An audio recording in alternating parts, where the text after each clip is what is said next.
So welcome to the Dare2Draw Studio Chat, brought to you with the help of Jerry's Artarama.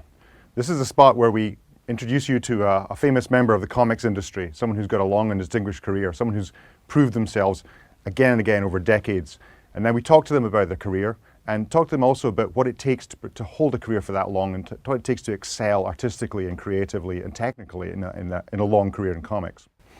Our guest tonight is an artist's artist. That's to say, while his art is obviously brilliant for all to see, once you understand a little bit more about the craft and the profession of drawing comics, you just see more and more there. There's more depth to it. There's the clarity of line. There's an expression. There's a composition, color. So many things there which are just obviously indicative of a really profound understanding of the medium. Our guest's work has an elegance to it that harks back to the golden age of American illustration, but at the same time it's uniquely his own. You'd be hard-pressed to find anyone in the comic industry who's garnered more respect and industry award recognition. Our guest tonight is Mr. Steve Rude.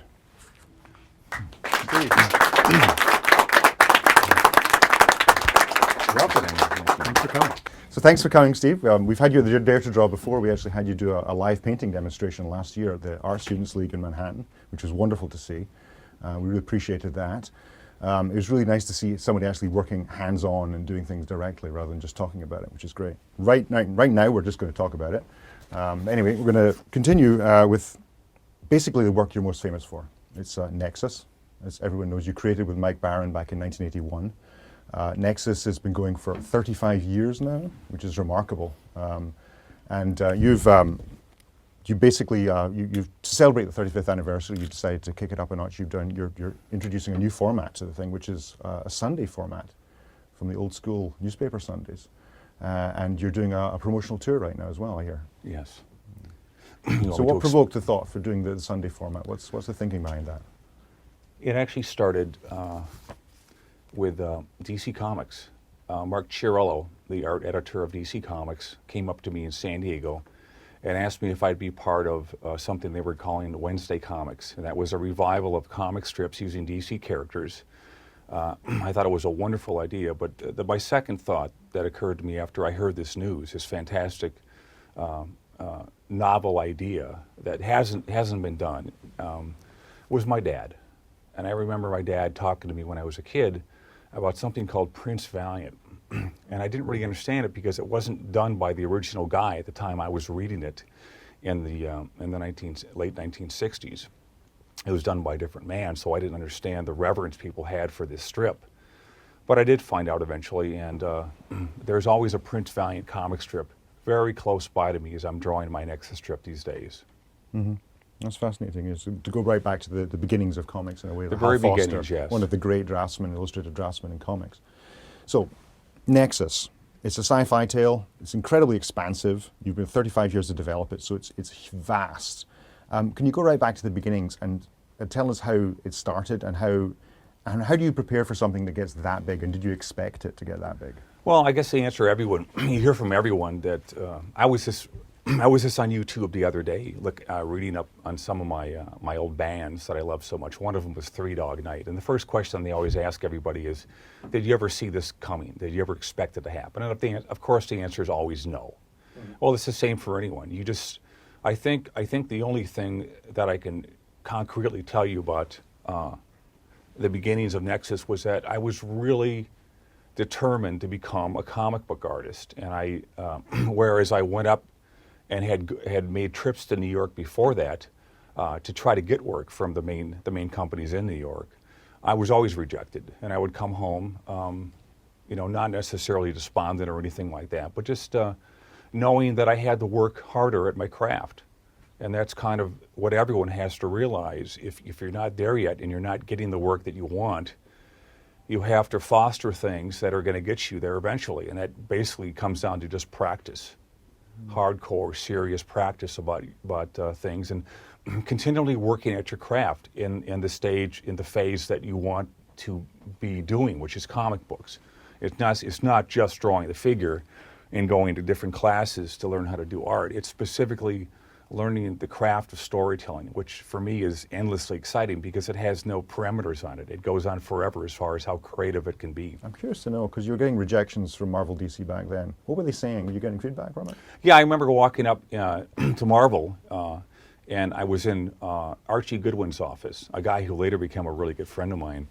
And I remember his words relating to the first issue of Nexus, which was a black and white, oversized magazine comic book. And he says, the words he said were, I quote, "Well, it's not terrible stuff." Unquote.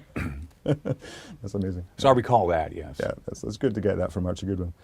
So looking back, back to Nexus again, you started it, it's been incredibly successful over a long period of time. What do you feel were the good decisions you made right at the start, and what do you feel you've kind of lived to regret in a way? Design decisions, maybe something you kind of live with every time you look at it. It's like, oh. Well, as a matter of fact, I remember talking to a lot of people in the very beginning when I was just getting started, and one of them was another independently produced comic book, and I remember walking up to the table at that time and talking to the guys that were responsible for drawing and writing this particular book. It was called Justice Machine. And one of the guys that was the artist said, well, I have regrets because I was under too much pressure and I don't think it quite turned out the way I liked it. Honestly, I've never had those kind of feelings. So I must be some kind of a aberrant of some kind because I gave it the most sincere effort I could possibly have at that time based on the extent of my abilities. I never looked back at anything I had with regrets. That's kind of an enviable position to be in. It seems to be, yeah, because I don't think it's something you hear every day about It's most kind of people. something you said earlier to me when we were talking earlier. It was like, I was talking about, how comics can be quite a hard business to be in. And you said to me that you'd never had a bad day in comics, which struck me very powerfully, actually. There's something to say at all about comics, because it can be quite a difficult industry to be in. I've never had the problem, I've never had the reflection of looking back and saying it's difficult to be a comic book artist. The only thing I can say about it really is that it's incredibly hard work. And I remember a quote from Jack Kirby saying one time when asked, what's the hardest thing you've ever done in comic books? He goes, a single issue of a comic book. And that's the truth about that. You have to put everything you have into that. Mm-hmm. And for me, that was easy because of the intensity of which I attacked my work. I'm not your average guy. I was pretty much an obsessive. And everything I did had to rate according to my standards first. And realizing I was doing it for myself in the beginning, I think is the secret to doing really good work.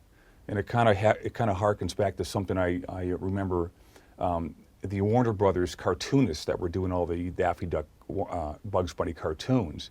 And even though they had people working over them and telling them what they should come up with and what gags they should exploit based on popular themes of the moment, I remember Chuck Jones saying, well, we always did them for ourselves first. We didn't care about the audience.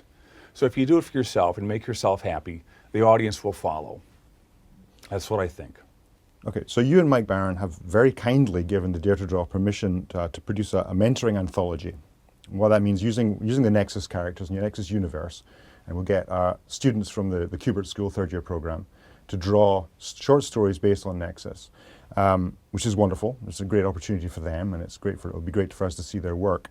We're pretty excited about it. You're going to be doing the cover, which is really exciting. What do you hope to see from that? What excites you about seeing other people doing your work? You're working on your ideas. There's only one requisite I have, or prerequisite, and that is people that sincerely try hard. If they've got that under their belt, if they've got that kind of energy and that kind of drive, that's really what it takes to be successful in anything. Mm-hmm. So that's what I look for. Yeah, that'll be good to see it. So Nexus gave you a very high profile in indie comics. Certainly, that in the '90s, Nexus kind of was at the top of the pile.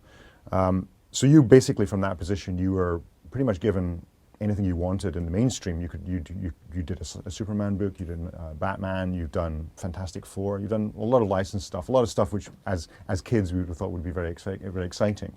As an artist coming in from a very free and independent position, how did you feel about working in these very corporate properties?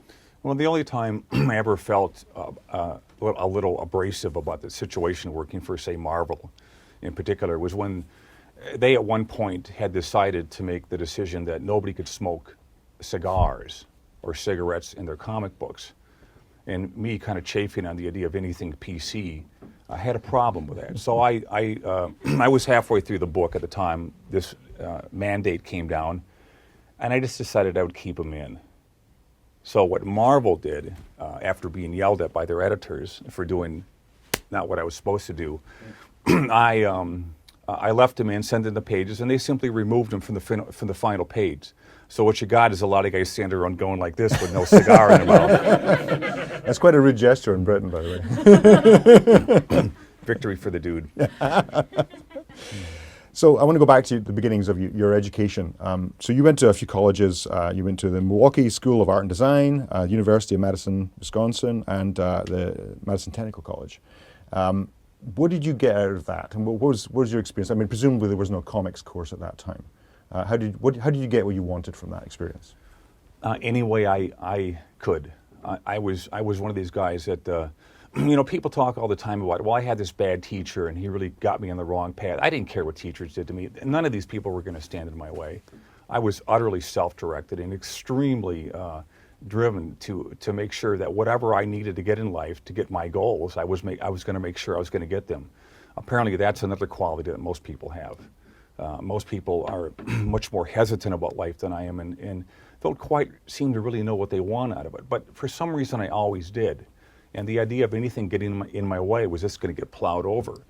I was a strong believer in going to school because I didn't really know what I was doing, and obviously, the thinking is when you go to school, they're going to tell you how to do it. Well, I lasted 2 years in a 4-year art college, and when I realized I wasn't being taught what I needed to learn, because everyone knows when they're lacking those skills that they need, I left, and I never looked back, and I just kind of moved on to a different school, and following my instincts. I always followed my instincts, thinking that your instincts are really the only thing you have to guide you in life, and it's not the other people's opinions or directive. You don't. To me, the idea of a career counselor is kind of a silly thing. No one knows you better than you know you. So, proceeding on that logic, I left that college and moved down to my hometown of Madison, Wisconsin, and I just kind of flayed around for a long time, just practicing during the day, walking around during the night and the day, just feeling my environment. It was a campus, the University of Wisconsin, and I was there to really figure out what life was all about. Also, I recall thinking that, well, I've gone through 2 years of art college. Shouldn't I know what I'm doing by now? Well, the answer was absolutely not. I didn't know anything about what I was doing, and I didn't realize that I wasn't even on the first rung of the ladder that you needed to be on to do what you're doing. In fact, I don't think I finally got to the right proper rung in the ladder until I was about 40 years old, at least, when I moved out to Los Angeles and finally went to a school where they taught me everything I needed to learn.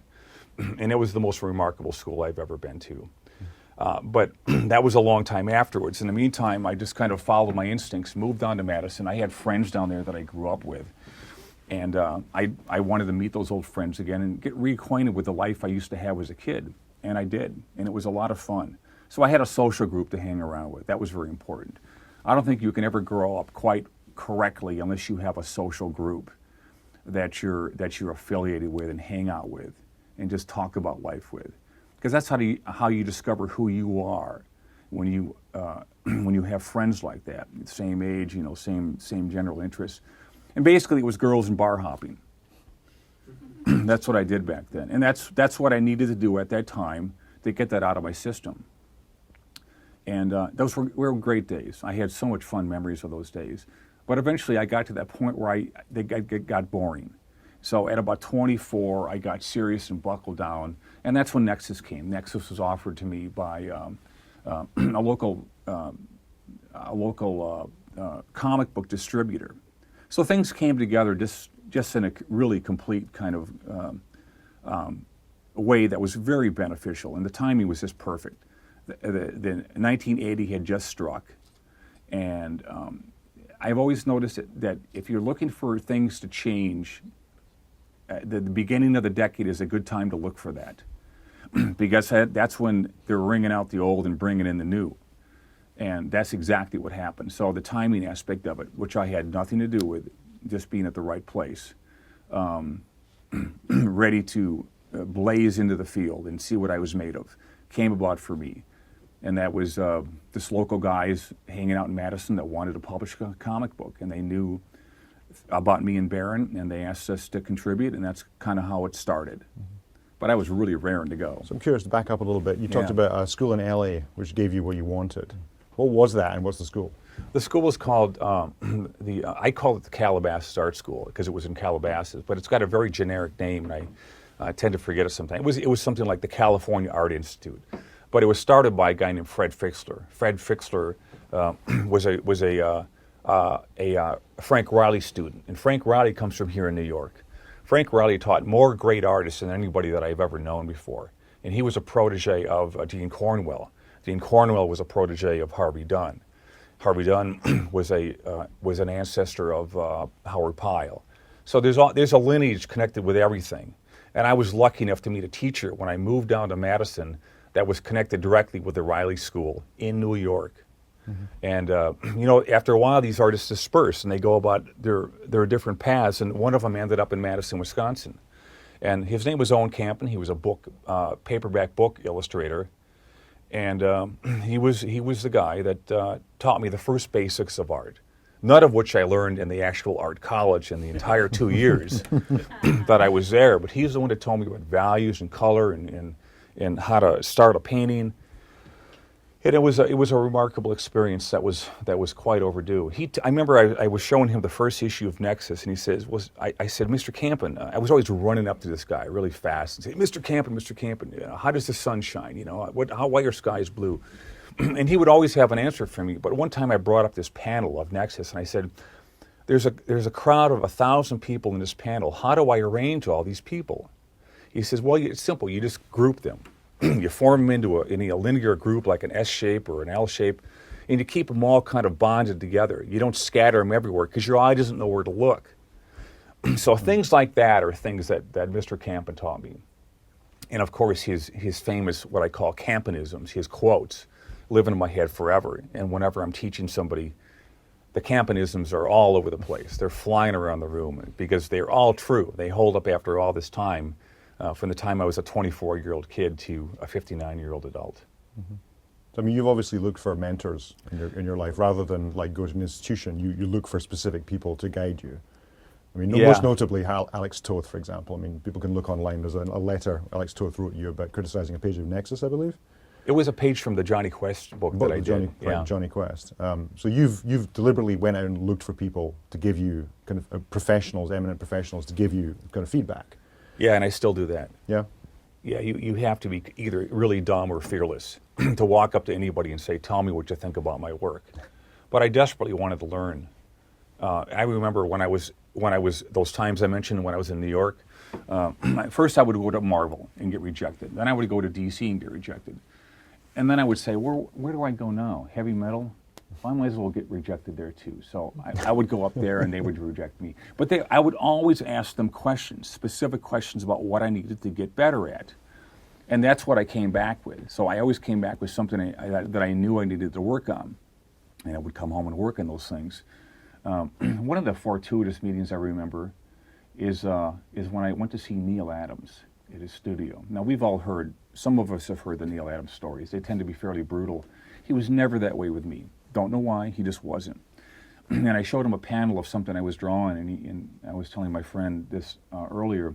He looked at one of my panels and said, it looked like you were confused when you did this. I said, was I? Maybe I was, So I didn't quite know how to nail this certain angle of this kid's face that I was drawing. I don't think I was confused. I just think I just couldn't draw very well. I needed to work on everything. And that's what I relentlessly did when I got home from those meetings. I was up at Marvel in DC at least 3 times getting rejected. And but it didn't bother me because I had that drive. And nothing was going to stop my drive at succeeding at what I felt was my life, which was drawing comic books. So you've had mentors for your own career, for your own professional skills. And you've also become a mentor to many artists yourself. We've got one of your students in the crowd, actually, Dan over there, Dan Lido. You've been giving her advice and professional help with her career, I believe. I have. Mm-hmm. How do you find that? I mean, how does that feel? How do you feel about telling someone else? How do you pass on that information, becoming a teacher? Well, the first thing you have to do when you're a teacher is know what you're talking about. You can't slip and slide all over the place, giving half answers or giving maybe answers. And the other important thing is to actually demonstrate to people. Artists learn by seeing things. They don't learn by reading about things. I mean, that's part of it, but to actually see somebody there, that was critical. Like when you go to an art school, you need to see people demonstrating, showing you stuff, because that's the best way our artists learn. And that's what I always wanted to see. I needed to see the physical act of drawing, the physical act of painting, and I needed to study it. I needed to sit back and absorb what they were doing. There was one teacher that I had that I took a workshop from. This is when workshops were starting to get popular back in the early mid-'80s. And I took a class from this guy, and it cost me like $1,000 to take this class. It was like, $500 for the class, and $500 for room and board, and getting up there, flying up to the place, the location where it was at. And I had the best time. I just had so much fun watching this very patient guy, actually physically taking the paintbrush and moving the paint, and it was all kind of like, I see it, and I guess I get it, but I can't do it yet. Mm-hmm. So I ended up taking 7 workshops from this particular teacher until the point where I said, I think I finally gotten it. So I would keep at it and keep at it.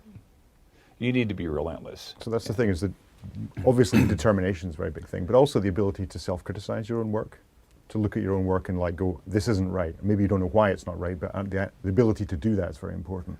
It's important, but most artists, they never lack in the critical ability to look at their work and say it's garbage. I mean, is that hard to do? I mean, as you get better, presumably good enough is easier to get to, but do you just keep moving the bar up? Oh, how do I explain the learning process? I think it's kind of a dumbness of some kind. Like a dumb animal just keeps going to the same place to feed every day, and hopefully get something out of it that they didn't think they were going to get. Maybe tomorrow or today is going to be different. Going back to that feeding hole, I think you got to be kind of dumb. I think you have to. I think it's just hard to explain, but. I think you're kind of operating on this this inner principle, of, well, you don't have anything better to do in your life. This is what you want to do. What else are you going to do with your life? You just keep going back every day and trying, and you look at your work and you say it's garbage and stuff, and you wake up the next day and said, well, this isn't that bad. So you try it again. You just kind of keep going.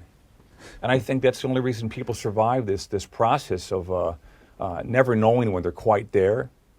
But the learning process at the same time is very exciting. In fact, even after all this time, I find that the things I learn now, after all the things I've been through, and you go through everything. You're not spared anything as an artist. You go through every up and down.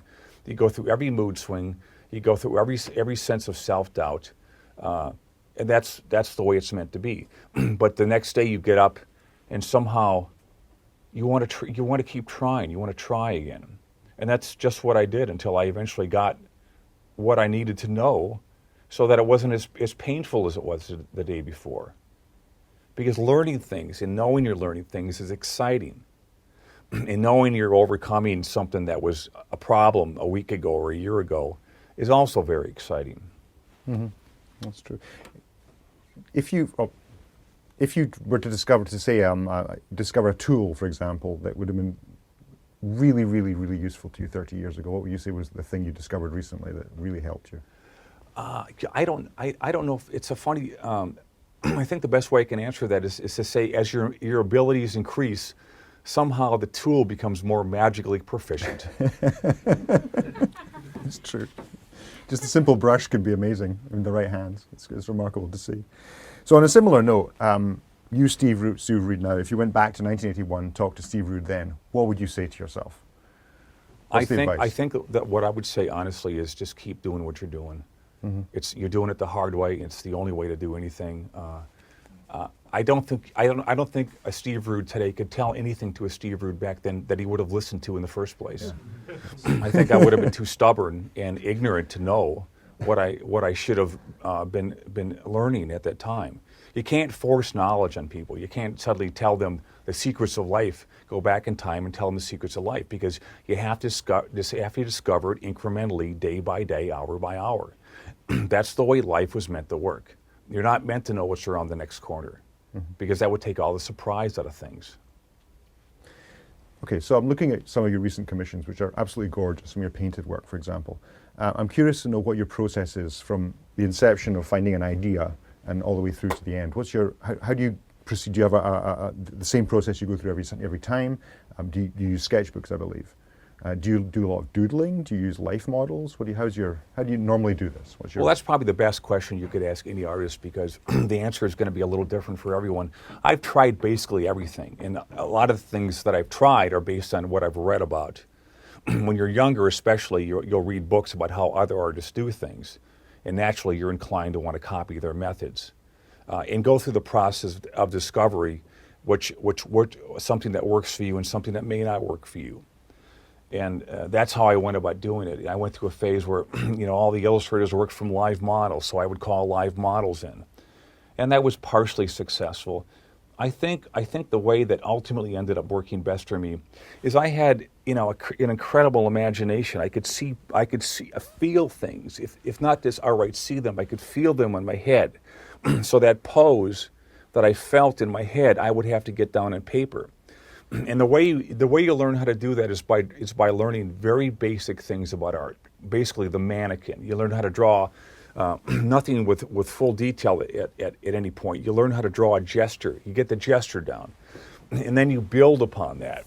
And that's the way I think is the best way for a normal brain guy like me, who is anything but a genius, to go about building his figures in the way that you get that incredible, powerful, or natural gesture, whether they're standing or throwing a punch or flying through space. That's the thing that I got from comic books that I loved so much, and that's what I wanted to be able to do for myself, like the things that you saw in Jack Kirby comics, all this dynamic stuff. And you just keep practicing that.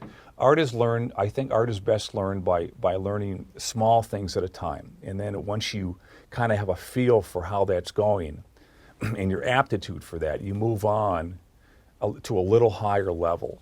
And I think the ultimate way to keep going is just to use that methodology of learning something, wanting more, ready to move on, and just moving up and up and up. Mm-hmm. People go backwards in life sometimes. That's what I discovered. There was a period where I felt I couldn't get a likeness for 5 years. And being as trained as I am with almost every trick in the book, I could not find a way to do that. And 5 years is a long time to be frustrated. And I never found a way until actually last year when I was at this portrait painting conference, and I was watching somebody up there doing it. And I was able to somehow project myself into that person and feel that relaxation that enabled me to kind of bring myself out of myself, look at myself from outside, and tell myself how I should best go about solving that problem. And eventually I came up with something that I call the big picture theory. And that's to keep your eyes on everything going on in a painting or drawing all at once. Similar in the way that when you're driving, you're looking everywhere at once, not at just one little tiny thing at a time, but you're looking at the whole thing. And it's a very hard thing to put into practice, but ultimately that was what solved my particular problem of that moment. You're going to go through your whole life solving problems. And the better you can key into your intellect to learn how to solve those problems based on training, you will be able to surmount those problems at every turn in time. Mm-hmm. Some are big, some are small. Hopefully they're going to be small. But, okay, drawing and painting day in, day out, years, decades, it puts specific strains on your body. And I know as a tall guy, you're tall, I'm tall, I have a bad back. specifically from sitting drawing comics all day. I mean, what specific things have you discovered, and how do you get around them? How do you remain healthy? How do you remain fit? Well, that's another great question. I simply go to the gym all the time. To me, there has to be you learn that life is about a balancing act, and that simply means that if you're working in a chair all day, bent over, that's kind of a mental thing where you need to balance it with something physical. And if you're not balancing that, you're going to be out of balance, and nobody wants to be out of balance. Girls do yoga and Pilates. Guys go to the gym and lift weights to get big muscles. So that's what I did all my life to balance that sense of the mental process of thinking all day and drawing all day. I mean, this is all we're doing. We're just moving our wrist all day and thinking. So without that physical release that I got from the gym, something we always called the pump back in the 80s. We'd always go out and get the pump and then come back raring to go. But it was strictly just a common sense decision to offset, this kind of action right here with going out and doing something strongly physical to release all those things we called endorphins or whatever they're called and get that pump. Do you stand when you're drawing? Or I know you stand when you're painting, but do you stand when you're drawing as well? I tend to sit mostly. Yeah. You get a nice comfortable chair. And by the way, those ergonomic chairs from the 80s, I threw those out in 2 weeks. Those things caused me more back pain than anything I've ever done before. So I just got a normal chair, a normal chair that get one on wheels because you're going to want to be mobile, rolling back and grabbing your book or whatever. Yeah. Do you have your board up high, or do you keep it low flat? I keep the board at a right angle to my face, which is how you're supposed to do it. If it's not at a right angle to your face, if it's this way or this way, you're going to get a distortion. You need to see something at a right angle so you see it accurately. If you tilt it like this, you're going to have distorted drawings, in theory. I didn't want distorted drawings. It's hard enough to get them right to begin with. So I have the board pretty much facing at a right angle the way you're supposed to do it. Do you find that gives you a lot of arm fatigue? I mean, you get forearm pain from that? I don't have any. I've always gotten away with just being lucky with that stuff. I've never had any sense of my hand cramping up or whatever. I know a lot of people get it. I was talking to a lot of peers. One of them was Jill Thompson, and she said she had that carpal stuff, the tunnel, and had to actually switch her natural right hand drawing to her left hand. And that's hard. That's not something I would ever want to have to find out how to do. Yeah, that's really hard. We can avoid that and be happy. So what are you looking forward? What are you striving to do now? What are your goals as an artist? What are you looking forward to? My goal is to not let people down. First of all, I can't let myself down. And the other thing is not to let people down, because when you've got a favorite artist who you're counting on to give you good work consistently, you count on that. You better deliver for them. And my role model, of course, is Jack Kirby, who spent decade after decade producing superior work in spite of all the bad. You talk about bad things that can happen to artists. Every bad thing on earth happened to Jack Kirby, and he somehow surmounted all that stuff and prevailed in the end. One of the reasons is because he was a street kid. This guy grew up fighting for survival, and when he went to the First World War, he had to go through a larger version of that street fighting thing that he had to go through every day of his life to survive. So it's kind of survive or die. Jack grew up in New York here, in an area that was not very pleasant. And he was trying to, so all these things that happened to him contributed to his fighting spirit. I never grew up anything like that. I had a great childhood. I had great parents. Nothing bizarre or weird ever happened to me. And yet I can produce all these stories where I don't know where they come from. I don't know where these stories come from. I don't know where these characters come from, but I know them on a level that I can't explain in any way at all. I think writers understand this. They invent characters that they've never met before. Where do they come from? We don't know where they come from. But we know when they're real, we know when they're not real. So the first thing I have to do is make sure that I don't let people down in the way that so many other artists have done to people over the years. You got a favorite artist, their work isn't as good anymore. I never want that to be said about me. So it's a thing with me that I don't want to ever be said. You set a high bar. Okay, I think we've got time for some questions from the audience over here. Does anyone got anything you'd like to ask? Steve Rood. At this point, what are your career goals? At this point, what are your career goals, Steve? Well, my career goal is to make this newspaper successful, this Nexus newspaper thing that I'm so big on. When I conceived this idea, there's incredible risk involved, mostly financial and mental, a lot of mental risk. My poor wife, Janelle, is overworked probably 5 times over running the production of this Rude Dude thing. And I just basically sit upstairs, draw, ink, letter, edit, color, yell at people that don't do a very good job, and then have fun. But it's nothing compared to what Janelle has to go through. She has to do all the things that I would never want to be doing. But that's one of the interesting things about life. You find people that actually enjoy doing these things that you would never want to be part of. And that's part of what makes the symbiotic nature of partnerships work so well. You know, I talk to people that, what's the last person I talked with it? Oh, they love numbers. Now, you would never want to hire Steve Rood to do anything with numbers, because you'd fire me probably. If you found out in time, you'd get me out the same day.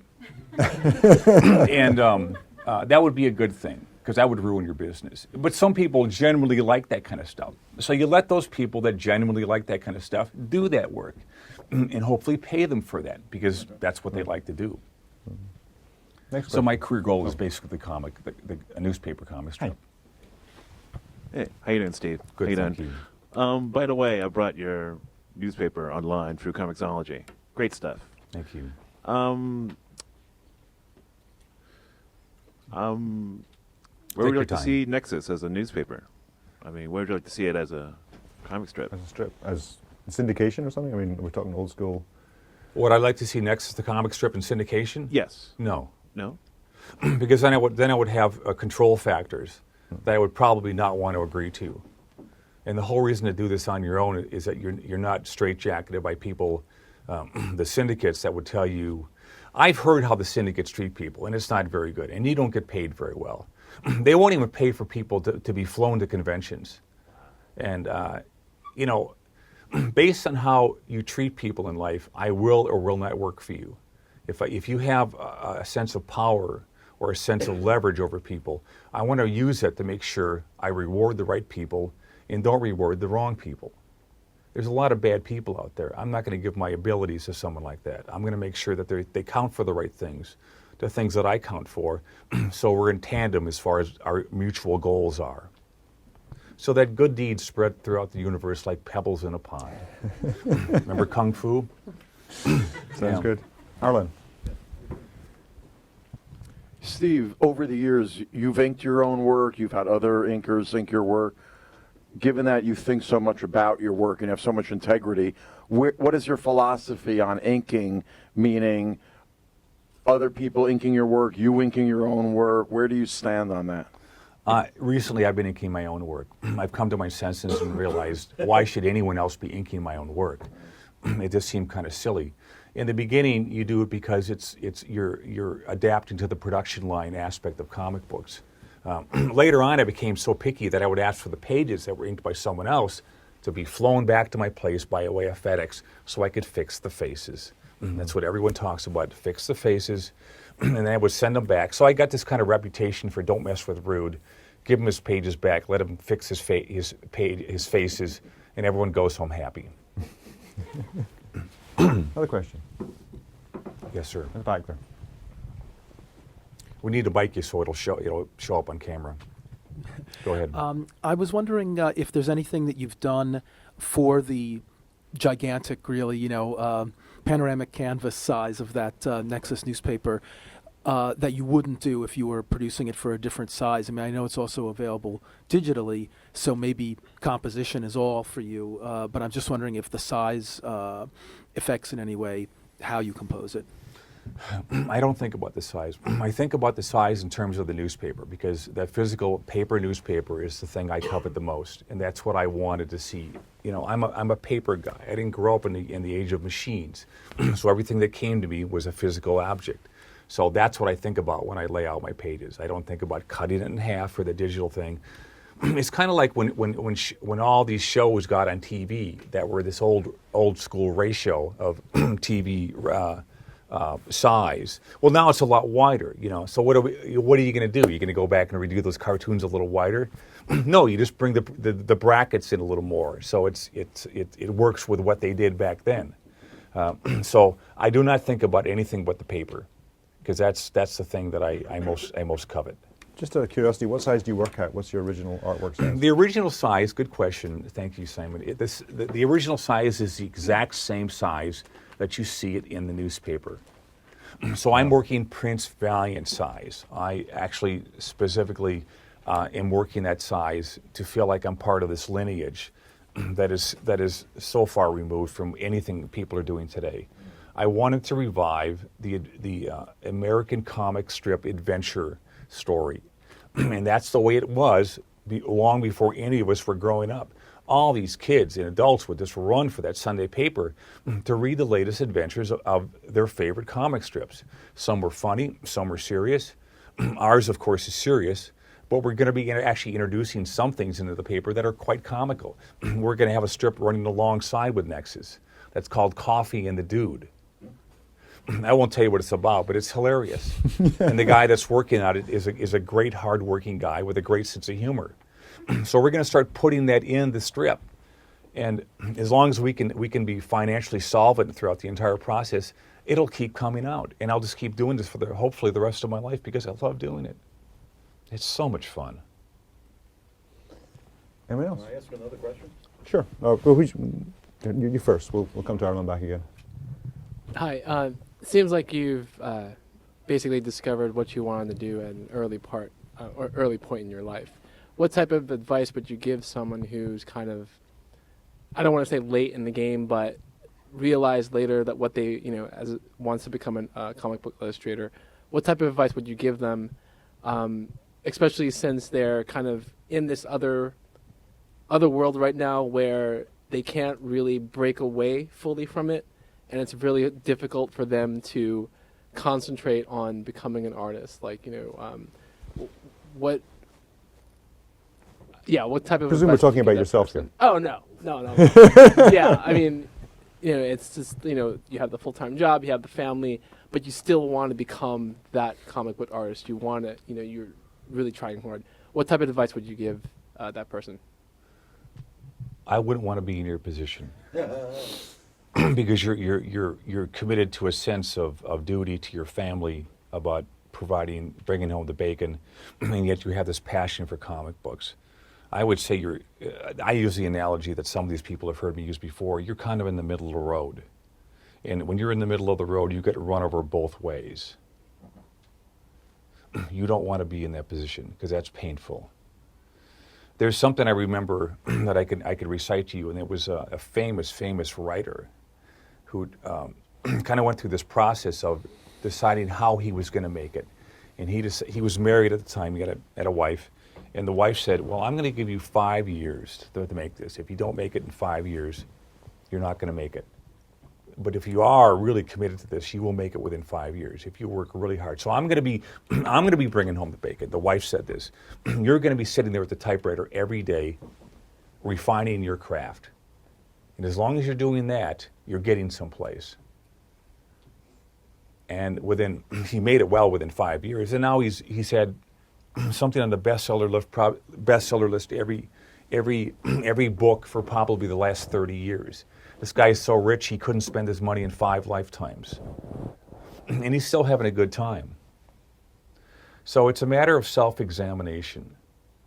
If you can go into yourself and think about the rest of your life, which is beginning right now. How do I want to be seen spending the rest of my life?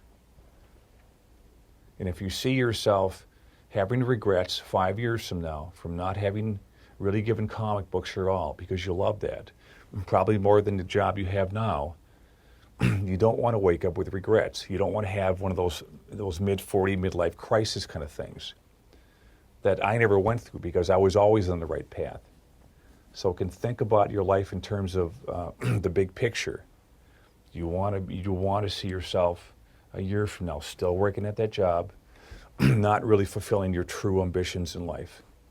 And is that comfortable with you? If it's not, then start to adjust your mind to becoming what you're passionate about, what you really would like to do.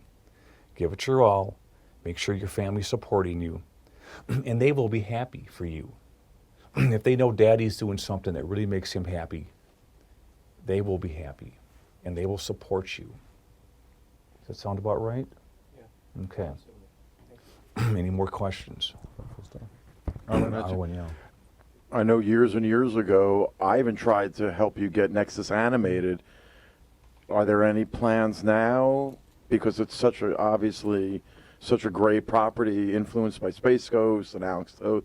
Do you still have any dreams to have it animated? I do, and it's a great question, Erlen. Thank you.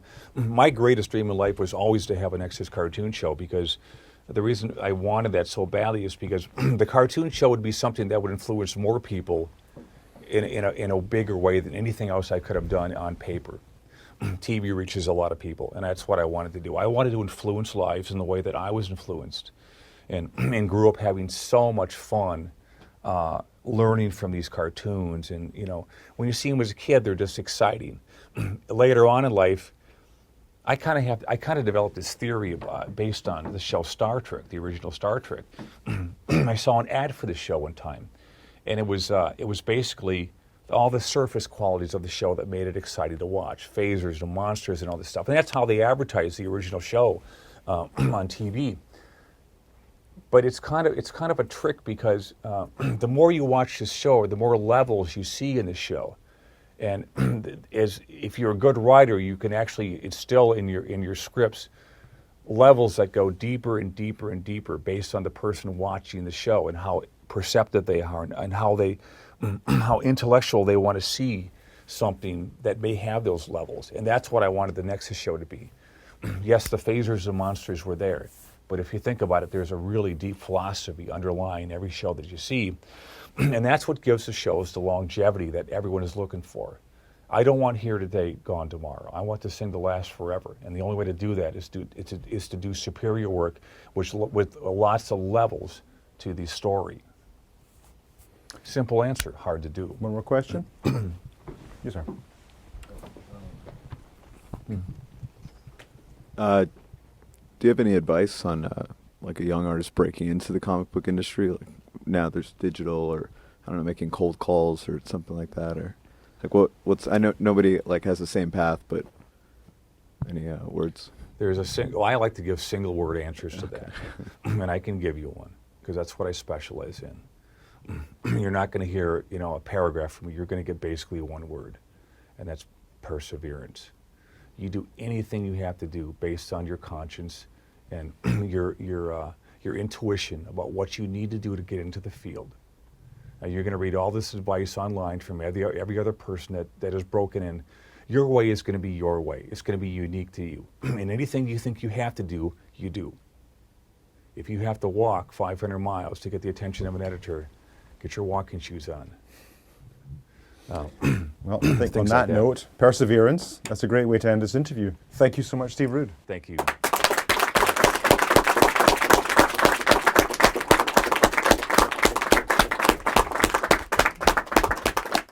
So I'm Steve, and this is Simon. We're here to tell you that you really need to subscribe to the YouTube channel and absolutely check out Dare2Draw, because it's the place to be, and everyone who wants to be at the place to be.